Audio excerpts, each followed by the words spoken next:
อีกเบื้องหนึงบ่เข้านี่กับพ่อบ่นี่โดยในบาก2 เซนว่าเลยว่าใส่นี่เบื้องนึงเนาะแต่ว่าใส่นี่บ่ตัวสิใส่นี่เด้อบ่หรือว่า3เบิ่งใหม่ก่อนใหม่พ่อกับ3ไม่เอาพ่อกับ2เนาะโดยใส่เท่าหน่อยนะก่อนเนาะเพื่อเป็นไม่พ่อได้อย่างน้อยใส่2ก้อน2ก้อนมื้อนี้ก็ใส่หลายนี่3บ่นี่ก็3แล้วพอดีเนาะนี่3พอดีงามพี่น้องเนาะนี่ของทางเงินนอนเพิ่นก็ยังบ่ฮู้ว่าสิได้ซื้อมื้อใดได้พี่น้องเพราะว่าราคาก็คือว่าอยากแข็งๆอยู่ได้พี่น้องเนาะขึ้นอีกเด้ไปถามมื้อเช้านี่คือว่าบ่อยากขายว่าซั่นเนาะผู้เจ้าบ่อยากขายตอนแรกเพิ่นว่าสิขายแล้วตอนแรกนะเพิ่นว่าสิขายรถวันนี้ถามมื้อแรกนะ5 ล้านบัดทางเงินเจ้าของนวลว่าถาม5 ล้านพวกทางน้องไปถามบัด6 ล้าน6 ล้านบาทนี่บัดแล้วได้ขึ้นราคาอีก7 ล้านราคาอีก7 ล้านบาทนี่โอ้นี่ได้นี่ตัวนั้นยังบ่ได้ตัดบ่ถึงตัวนี้เนาะ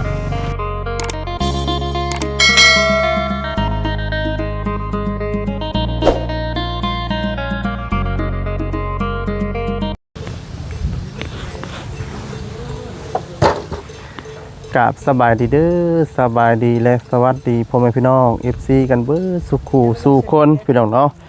หรือว่าอยู่ในและก็ต่างประเทศพี่น้องเนาะก็ยินดีต้อนรับท่านเข้าสู่ช่องบ่าวซารีซาแนลอีกแล้วพี่น้องเนาะพอๆกันคือเก่าพี่น้องเนาะพี่น้องเนาะตอนแรกอะว่าสินั่งถ่านเลยพี่น้องเนาะว่าสินั่งถ่าคุยเรื่องดินของทางน้อยนวลพี่น้องเนาะน้อยอยู่พี่เนาะเราจะคุยเรื่องดินของทางนวลพี่น้องเนาะแต่ว่าทางวเซนโทรถามแล้วเนาะว่าเฮือนหลังที่ว่าติดเฮือนดินติดเฮือนอะไรพี่น้องเนาะจุดเริ่มต้นตอนทันบิดเนาะพี่น้องเนาะก็เข้าไปถามทันบิดว่าทางเพิ่นถามว่าหลังนั้นน่ะ5 ล้านเหมือนกันพี่น้องเนาะบัดเมื่อวานนี้ทางวสดีกับวเซนเข้าไปถามว่า6 ล้านพี่น้องเนาะบัดขับไปมื้อนี้ถามว่าบ่ขายบัดโทรไปถามว่าวันนี้ขึ้นราคาพี่น้องเนาะเป็น7 ล้านบาทนี่พี่น้องยับขึ้นเลยเนาะ โอ้ยเนาะพี่น้องโหดโฟล็อกนี่เนาะจังใดเนาะบาทที่นี่เนาะพุดขึ้นไปขึ้นมาเฮากับบอกซื้อแล้วพี่น้องเนาะนี่แล้วจ้ะมันยับขึ้นเลยเนาะมีแต่ว่าอันหาตัวไม้บาทนี่พี่น้องเนาะผู้แหละไปหาเบิ่งของทางอันแม่ผู้นั้นแหละพี่น้องเนาะแม่ละครูเมื่อวานนี่แหละพี่น้องเนาะเมื่อวานนี้เพิ่นก็อยากขายอยู่ว่าซั่นเนาะแต่ว่าทางบ่แสนเพิ่นโทรถามแล้วว่า15,000บาทนี่พี่น้องเนาะบ่ฮู้ว่าสิจักแม่นบาทนี่พี่น้องเนาะอาจสิเป็น10 คูณ 10บ่พี่น้องเนาะเพราะว่า 30,000นี่มันต้องระดับ15 คูณ 20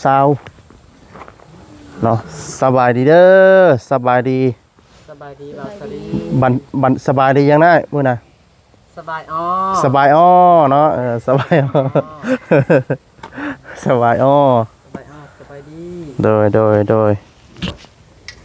เอาพี่น้องเอานิบไม้ให้นะอ้ายนี่ไม้กันหนาวคือกันใส่ผ้าห่มคือกันได้ไหมก็ได้ใส่คือไหวเนาะมันหัวลมออกได้อ้ายช่วงนี้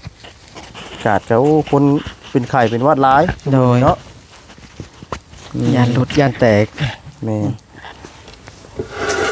ว่าแล้วปุ๊บเนี่ยก็เฮ็ดแง่มไปเลยเนาะโดยอันนี้ก็เขามาขอบใจบ่าวสลีมาให้สังกะสีกับบ่าวแสนผู้ใหญ่ใจดีเพิ่นทางอันแม่เพชรคือเก่าได้เนาะกับแม่เพชรเด้อแม่เด้อบ่าวส่วนก็เฮ็ดนี่แหละก็ลูกเต่าก็บ่สบายปานใดมื้อนี้บ่าวส่วนก็พอเฮ็ดหักก็พอเฮ็ดได้เนาะโดยอยู่ดีมีแฮงดีใจน้ำพี่น้องเลยยังไม่บรรทัดบ่ทางนั้นนะไม่บรรทัดบังระวังเด้อทางนอกคนมาใกล้ระวังไม่ตกเด้อหลังจากที่ว่าขึ้นมุ้งสังกะสีแล้วบัดนี้เนาะเพราะว่าเฮ็ดเบ็ด หมุนเรียบร้อยแล้ว แต่ว่าเพิ่นสิแอมพาพี่น้องเนาะถ้าว่าอยากล้วนๆเนี่ยนี่เอาพากันจาดมาแอมเลยนะโอ้คักปะยัง เอาผักกระจันมาแอมสิได้อัดไว้ล่มแล้ว กันจาดมาเปิ้ลเข้าไปกางานไปอีกแต่ว่ามันก็สิได้ใส่บ่โดนแน่บ่สู่เฮาใส่อันเป็นผ้าไหมแล้วพี่น้องผ้าไหมผ้าโซล่าแอมเอาเลยมันก็สิได้โดนหลายฟ้าหลายปีพี่น้องเนาะ โดย คือสีตันๆลังเนาะบัดนี้ ฮะ คือสีตันๆลังแล้วบัดนี้ โดย มันเป็นวัดบ่ล่ะโอ้ยพี่น้องเนาะโทรกับไฟน้ำลายพี่น้องคือกากว่าซะนี่ก็ได้เป็นวัดได้บัดนี้ วัดแล้วอาการลมอาการหนาว เอาอีกเอาคนอีกจะตาดหนึงเนาะพอดีเลยนี่เป็นตาดหนึงพอดี โดย ไม่ยังหลายอยู่แล้วอ้ายไม่บ่ ไม่ฮัด โดย ยัง ไม่ ลา สิ้นมันยังหลายอยู่เนาะ ยังกะบ่ลายก็ได้เก็บเอาน้ำมูนี่แล้ว ตัวใดบ่มันบ่ฮอดก็ต่อเอาเนาะ โดยตัวใดบ่ฮอดก็สิได้ต่อ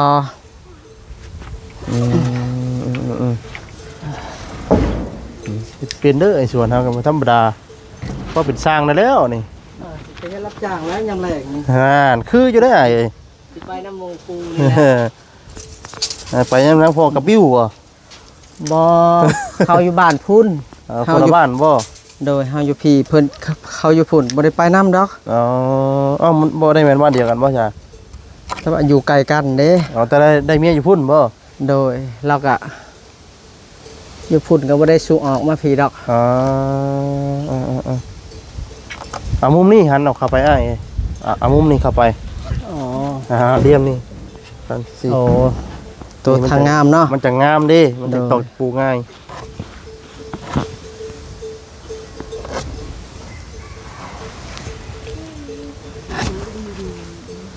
เสียห่างจักเม็ดนี่จักเส้นนี่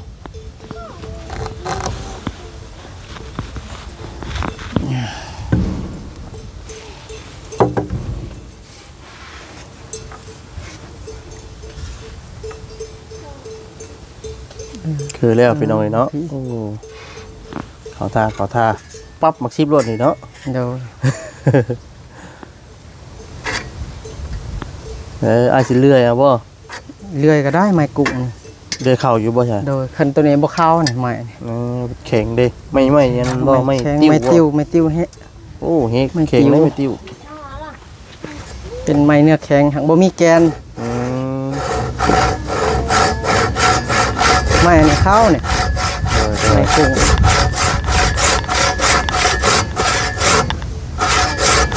ก็ต้ลมขนาดพี่น้องเนาะ โดย กลางคืนไว้หนาวไว้ บ่ได้หนาว อ่า บ่มีลมเลยกลางคืนนี่ สงัดบ่ โดยนอนหลับอุ่นดี คือนั้นแม่มากิมฮดอยู่ว่าพักหญ้าตะกร้านะฮดอยู่บ่ฮดอยู่เนาะ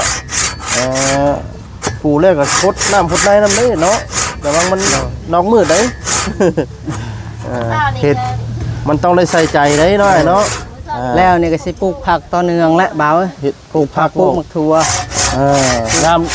ามหนาวนี่ปลูกมะแตงอ้ายมะแตง โดย ปลูกมะแตงคายโอ้ได้เรื่องเลย ปลูกมะแตงขายปลูกผักขาม ะ ย แตงนี่มะแตงไงมะแตงขี้นกบ่มะแตงขี้นุ้งเนี่ยโอ้ มะแตงขี้หนูบ่ มะแตงนั่นพี่น้องเนาะเฮ็ดคูดเป็นคู่ขึ้นแล้วกัน โดยสิได้ปลูกมะแตงนั่นแหละ ป ยาม ลูกมะแตงเลยได้เรื่องเลยทำลายย่ามหนาวพี่น้องเอ้ย โดยเดี๋ยวเขาเกี่ยวน้ำแล้วพุ่นละ แล้วไว้ผู้ใดได้เฮ็ดแล้วผู้ใดเลี้ยวเกี่ยวข้าวเกี่ยวน้ำผู้ใดแล้วก็ได้ของเฮ็ดเนาะเงินมีคำก็ซื้อในมะแตงมาปลูกก็คือข้างขึ้นบรรทาไม้มาซักข้างไม้อึดดอกไม้ โดยจะได้ปลูกแล้ว ซักข้างเอาปลูกมาเลยให้แม่มาคิมหิวไปขายเนาะ โดยขายก็ได้ ได้เงินเลยกับพักอีตู้นี่ บางทีบ่ได้ขายก็กินน้ พักอีตู้พักนั่งตู้นี่โอ้เด็ดไปขายได้เงินย้อนไหนพี่น้องเลยเนาะว่า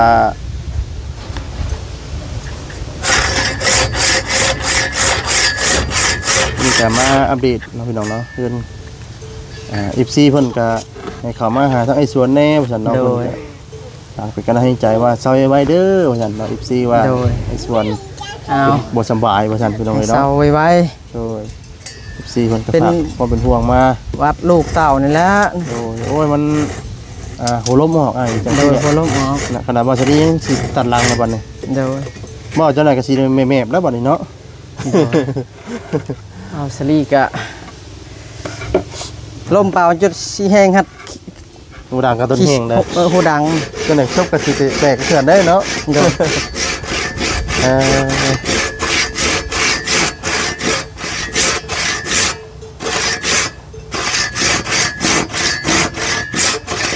ให้เด็กน้อยปล่อยงัวได้เนี่ยกินปล่อยให้มันยืดไปนะปล่อยให้มันกินงานนะปล่อยโชว์ข้าว นี่หลังคากับมุงแน่ได้บาดทีเนาะ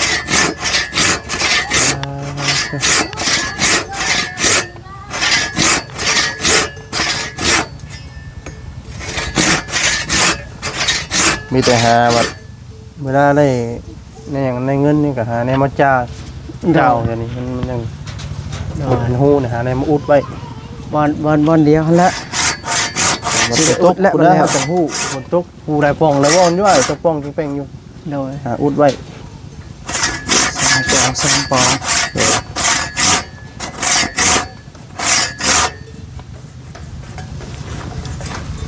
ต่อแล้วขึ้นประตูวันเนาะ โดยจักสิเฮ็ดทางใดบาสลีประตู เอาบนนี้ก็ได้นี่บน โดย แอบเข้าไป ทางนี้เนาะ โดย ทางผุนเข้ามาแต่ผุนเนาะ แมนเพื่อนอยู่ห้องนี้ดี แม่นแหละ แอบเข้าไปเลย ว่าเห็ดในหันแต่เก่าว่าจะบอกบากุกนิ้วแต่เก่าฮะมาเดาคนรักคนใหญ่เพิ่นมากในนี้ ป้าวันนี้จะได้จะเป็นภูมิ เสียดายมัน เวลาเราอย่างนี้นิ้วกับไปนิ้วยันหมอกยันมอนเด้ โดย เป็นหมากลูกอยู่ว่าแต่เก่าม ากอยู่ปีกายนี่ก็มาก อ๋อ ก็บ่ได้เก็บเลย นะ มันก็ความมากนี่แหละ โดย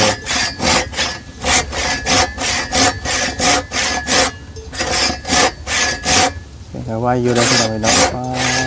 คักได้ประสบการณ์มาจากเพื่อนเนาะ โดย ต่อมาก็เป็นเพื่อนครัวบัดนี้ เป็นเพื่อนครัวแล้วบัดนี้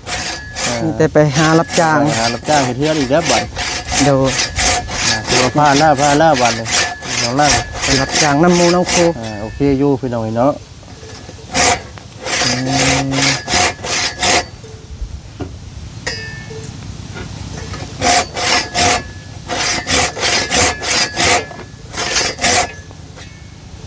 ช่วงข่าวฤดูกาลเปิ้นเด้ โดย ต้มหุ้ย สิได้เกี่ยวข้าวแล้วบาสลียัง2-3มื้อนี่ ยังอีก2-3มื้อมั้ย โดย เกี่ยวหน้าตัวอ้ายหน้าอ้ายเองแต่ว่า โดยในนี้แหละนี่อยู่หน้าบ้านก็สิ จะ ได้ ให้หลายให้บ่ ลายหายหักกัน ฮอดบ่ซิป โดยฮอดซ้ำตัวนี้5หนทางนี่ อ๋อ หักหายน้อยๆลายหายอยู่ โดยเอ้าจังได้ข้าวน้ำกินเนาะ โดย ปลูกตะเก้าเนี่ยได้จักชอบใจตะเก้า แต่เก่าอันได้25ซอกบ่ได้ห่างกันใส่ปุ๋ยใส่หยังให้มันก็ได้ อ๋อ ปัดปีนี้ก็สิบ่ได้หัดข้าวปลูกพุ่นแหละไปเกี่ยวซอยแม่ลาวหันลาวลอกตาแล้วเกี่ยวบ่ได้ เป็นได้แค่นี้แล้วบ่ตาก็ใช่ โดยเพิ่นว่า3 เดือนจังให้เฮ็ดเวียก อ๋อ ก็สิบ่ได้เฮ็ดดอกคนเฒ่าอีเม ระ ล วังระวังพวกควันไฟเกษตร อีเมลเราก็เฒ่า ควันไฟพวกขี้ฝุ่นขี้หยังนี่แหละ คาร่ำไปหาฉันแหละ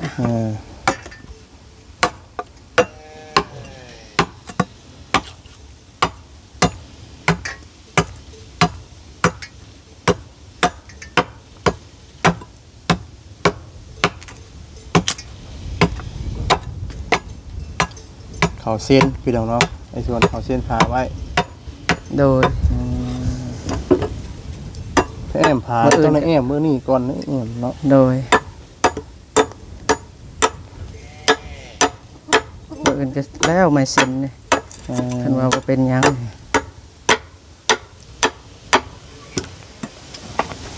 เอามาก็เฮ็ดแล้วแล้วก็หาเฮ็ดห้านโต๊ะอิหยังไว้เนาะไปกับพงกับข้าวไว้ถ้วยไว้บ่วง มีตู้กับข้าวนี่คักเลย สิได้เฮ็ดโต๊ะแล้วนี่ เฮ็ดตู้เฮ็ดโต๊ะเฮ็ดตู้กับข้าวไว้โอ้ โดย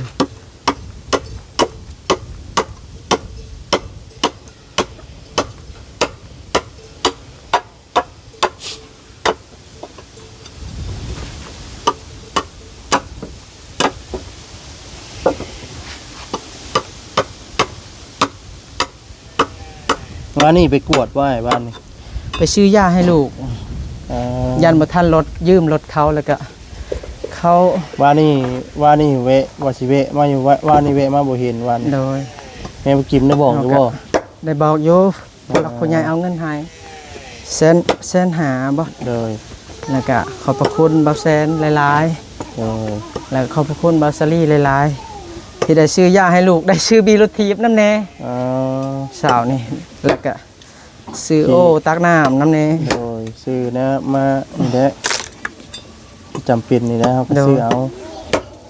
คือว่าแต่ช่วงนี้มันโหลมออกเลยมันมีแต่คนเปลี่ยนพี่น้องเนาะ โดยมันอากาศ มันบ่ที่ว่าผู้น้อยผู้ใหญ่เป็นเบิดผู้เฒ่าผู้แก่เป็นเบิดพี่น้อง โดย โหลมออกเด้แล้วแต่เพิ่นเอิ้นหยังก็พี่น้อยเนาะ คันสุขภาพแข็งแรงก็บ่เป็น แม่นได้เลยอุณหภูมิต้านทานภูมิต้านทานเนาะคนเนาะภูมิต้านทานไปแข็งแรงก็บ่เป็นผู้ใด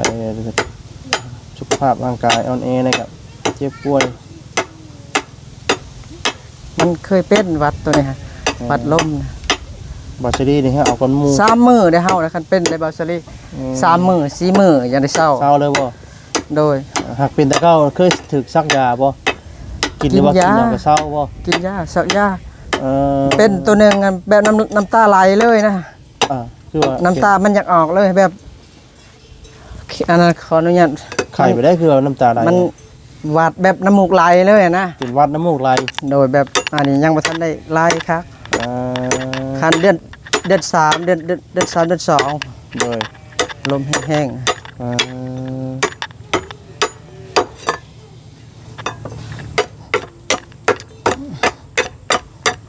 อยากจะให้มันวิทย์ให้มีพยาธิพะเยาแล้ว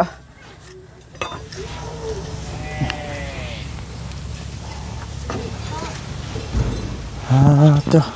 เนาะ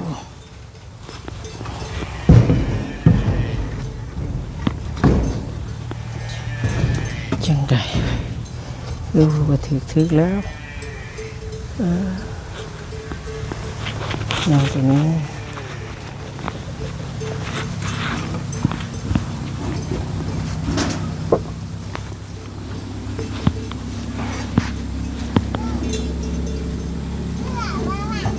ตัดอย่างเดียวเนาะ โดยตัดอย่างเดียว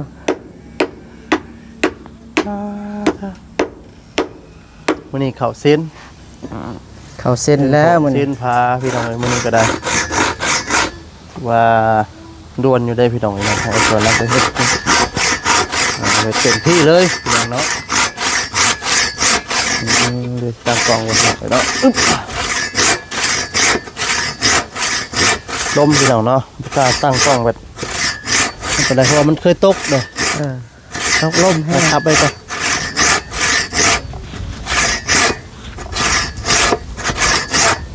ขักอยู่พี่น้องเอ้ยเส้นผ่าเอาอีกเบื้องหนึงบ่เข้านี่กับพ่อบ่ไอ้นี่ โดยในบาก2เซนว่าเลยว่า ใส่นี่เบื้องหนึงเนาะแต่ว่าใส่นี่ 2เซน บ่ตัวสิใส่นี่เด้อบ่ หรือว่า3เบิ่งใหม่ก่อนใหม่พ่อกับ3 อ๋อไม่เอาพ่อกับ2เนาะ โดย ใส่เท่าน้อยนะก่อน เนาะ เพื่อเป็นไม่บ่พอได้ใช่ โด เนาะ ย ใส่2ก้อนละ สอง ละ ก่อน มื้อนี้ก็ใส่หลายนี่3บ่นี่ก็3 3แล้วพอดีเนาะ นี่3นะ พอดีงาม นี่ก็นี่หนึ่งเป็น3มื้อนี้3มื้อนี้2ก็ได้บ่เป็นหยังเดี๋ยวใส่หลายจะไม่บ่พอ โดยใส่ลายก็ไม่บ่พอแล้ว พี่น้องดินของทางเงินนอนเพิ่นก็ยังบ่ฮู้ว่าสิได้ซื้อมื้อใดได้พี่น้องเพราะว่าราคาก็คือว่าอยากแข็งๆอยู่ได้พี่น้องเนาะขึ้นอีกเด้ ไปถามมื้อเช้านี่คือว่าบ่อยากขายว่าซั่นเนาะ ผู้เจ้าบ่อยากขาย ตอนแรกเพิ่นว่าสิขายแล้วอ้ายตอนแรกนะ โอ้ เพิ่นว่าสิขายรถวันนี้ถามมื้อแรกนะ5 ล้าน บัด ทางเงินเจ้าของเอ้ยนวลว่าถาม5 ล้านพวกทางน้องไปทานบัด 6 ล้าน 6 ล้านบาทนี่ บัดแล้วได้ขึ้นราคาอีก7 ล้าน ค่าอีก7 ล้านบาทนี่โอ้ว่ะนี่รายได้นี่ ตัวนั้นยังบ่ได้ คาดบ่ถึงตัวนี้นี่ เนาะยังบ่ได้ แม่น ยังน้อยหนึง บางอีกประมาณจักเซนหนึงนี่ก็เลยว่าสิได้จักบ่ฮู้ว่าจะสิได้ตัวใดบัดแต่ว่าราคาดินตัวของอันทางนี้เพิ่นเบิ่งเมื่อวานนี้พี่น้องเอ้ยเนาะก็เพิ่นว่าได้อยู่15,000ซั่นพี่น้องเนาะแต่ว่าบ่ฮู้ว่าจักเม็ดน่าสิคิดว่าน่าสิ10 คูณ 10ว่าจะพี่น้องเนาะ15,000อันใดพี่น้องเอ้ยเพราะว่าเมื่อวานนี้ก็แทกกัน10 คูณ 10โอ้โหต้องสิตก ตัวลมแห้งขนาดตอนแรกแห้งขนาด โธ่เขาบอกหาแนวข้ามไว้ให้ล่มอยู่กล่องนะ โดยมัน 10 คูณ 10พี่น้องเนาะแต่ว่าเฮาก็บ่เผาเพิ่นก็บ่อยากขายอะไรเพิ่นก็เว้าล่มกันแหละพี่น้องเนาะเพิ่นก็ยับคงราคาขึ้นเรื่อยๆเนาะเนี่ยนั่นบ่ได้เตียงกันนั่งเล่นห่มเลยนี่เนาะ โดยมืออื่นก็ได้พักลมแล้วได้แล้วบ่ ก่อนต่อขับไปได้พี่ต้องถากไม้ตัวนี้ออกก่อนนี่มันคาไม้ตัวนี้ โอ้ แล้วพาถากออกก่อนนี่ผ่านดัง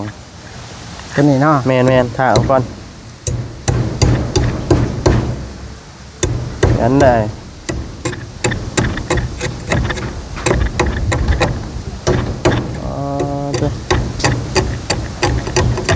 ต้มน้ำอาบอยู่ไว้ อาบน้ำบาดาล ฮะ อาบน้ำบาดาลต้มน้ำอาบแล้วนี่ฮะ ต้มอยู่บ่ โดยได้อาบต้มแล้วจักหน่อยนี่ นึกว่าบ่ต้มแล้วคือเก่งเด้อสิดอก อาบบ่ได้ดอกก็บ่ต้มเลย แต่ว่าสิว่าสิดีเมื่อคืนนี่อาบน้ำเย็นปุ้ยพี่น้อง อ๋อ ผู้ดังนี่ตีบกันทันทีเลย โดย มันเย็นลายเลยไอ้ โดยอันนี้เย็นร้ายอันนี้ แม่นบ่ได้ต้มเด้น้ำเมื่อคืนนี่ป้าต้มป๊บโอ้พี่น้องเอ้ยเนาะบ่ตั้งดอกยันกล้องอันโทรศัพท์แตกแล้วพี่น้องเนาะยันลมแห้งจังผูกพี่น้องเลยผูกป้าตัวในความมันแห้งพี่น้องเนาะลม ลมแห้งอะไร อายุเข้ากระนำช่วงนี้พี่น้องเลยเนาะว่า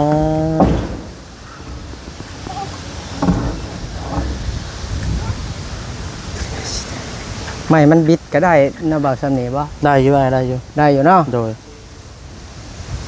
เพราะว่าไม่มันก็ไปตามเนื้อผ่าไม่กันได้ไม่กันมีแต่ถ้าก็จิกตะปูลายหลอกเอาตัวนี้กัน เนาะ แม่นจิกตะปูลายดอกเอาเพราะว่าตัวนี้มันบิดเด้มันไปบ่ได้ โดย แทกเบิ้งมาจักเซียนต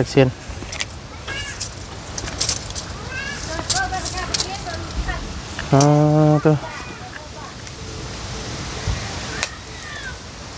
ยำนากับปลูกผักปลูกหญ้าขายเนาะปลูก โดยสิได้ปลูกผักปลูก ผัก หญ้า บัวผักผักหอมเนาะ โดย ผักกะเพรานี่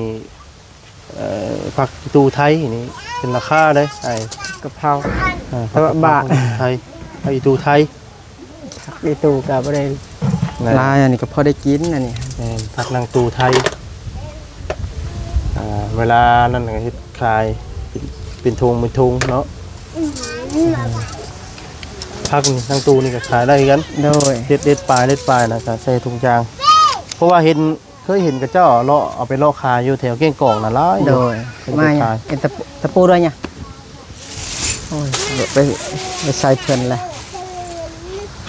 ผักนางตู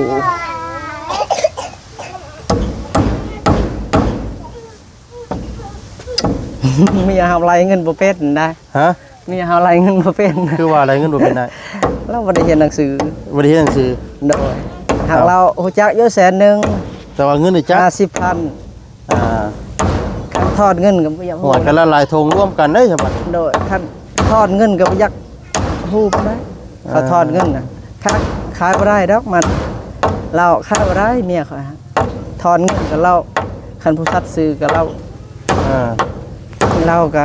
ได้ขายกัน ตอกแล้วนะครับ กันแต่ว่าจบมาจากการบริเฮียนตัวเลขมันก็บริหูแล้ว ของบริหูตัวเลขหูอยู่เงินแสนหนึ่ง โดย 50 แสนปลาย แต่ว่าหลายประชุมว่าถุงละ20,000เห็นเนาะ6ธงเท่าได้ว่าสินับงงเนี่ยเนาะ6ธง นก6 ธงก็บ่ได้ ธงเท่าใดเนาะว่าซั่นสิ โด ว่าย บ่ถือบ่จักแพงเนาะ เราหู้ใบแสนน่ะเราหู้แต่บ่จักทอนบ่จักทอนบ่จัก คือว่าได้แล้วผู้เด้ เราบ่ฮู้ตัวเลขเราบ่ได้เขียนเลย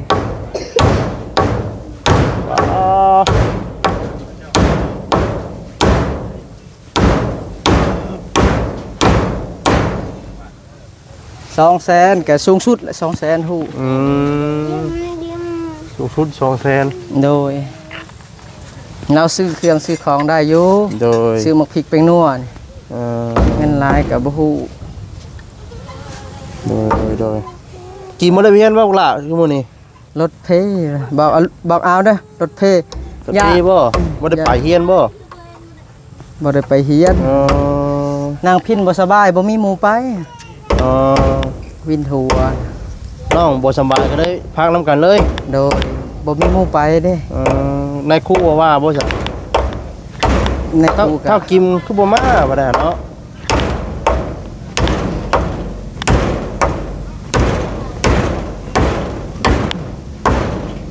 ถ้าบ่กินเป็นหนังสือพุ่นละ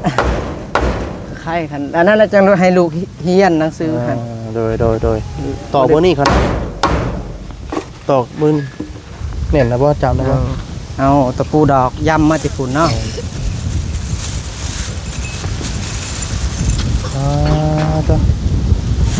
ฟันกุ้งพี่น้องเลยเรียกตะกี้ชบนะลมเตะหัวลมหนาวที่เรียกตะกี้ชบได้ค่อย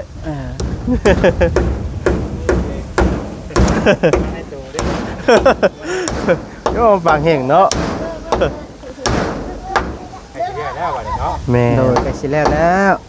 มุ้งเนี่ยหรอบ่มุ้ง มุ่งแล้วบ่าวแสน ช่วยได้แล้ว โดย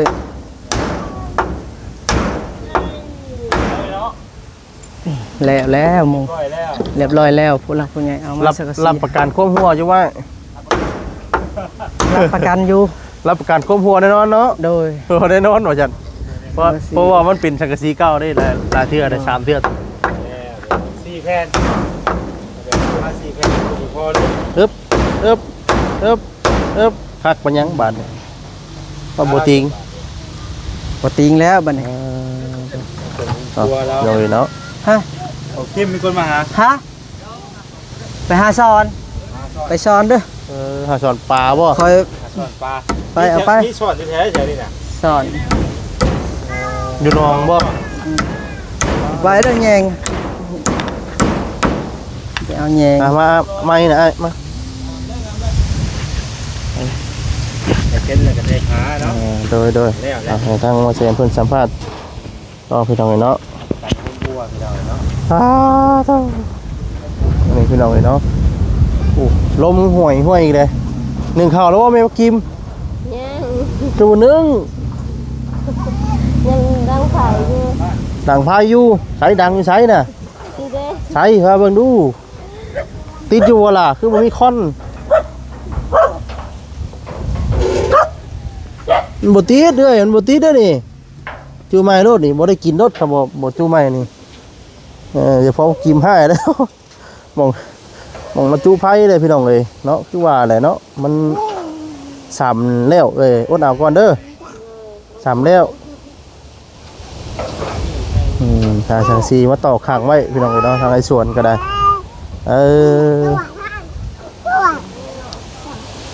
สิมีเมนูยังกินแมลงเลยแมลงนี่ฮะบ่มีแนวกินโอ้ ต้นเพียงกินป้าต้นทำบุญนี่ยัง ตอนข้ามบ่มีหยังเด้ๆผักบุ้งผักหยังโลกมันลวกจ้ำแจ่วแล้ว ที่ตอนได้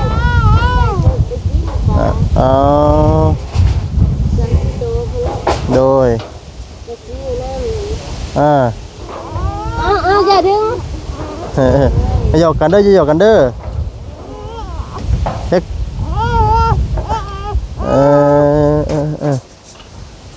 พุ่นแล้วบ่มีแนวกินกูบุกพุ่นแล้วเฮ้ยผู้ส่วนพักส่วนหญ้าพุ่นแล้วลิดมันผักบุ้งมาลวกกิน เห็นเอาไงเนาะเสียแล้วกะโอ้นอนเป็ดหลายผู้หลายคนเลยบัดนี้เนาะ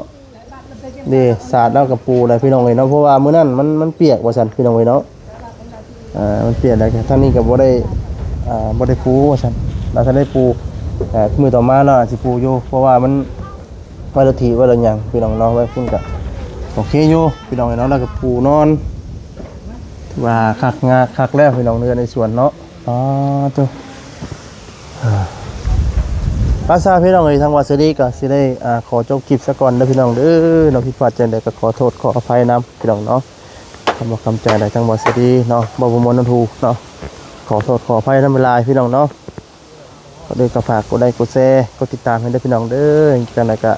เม่นติชมข่าวมาได้พี่น้องเนาะจังใดก็ได้พี่น้องเอ้ยเนาะลำลาพระจากไปก่อนแล้วเนาะอยู่ดีมีแห้งทุกท่านทุกคนเนาะสำบายดีเด้อพี่น้องเด้อเนาะสำบายดี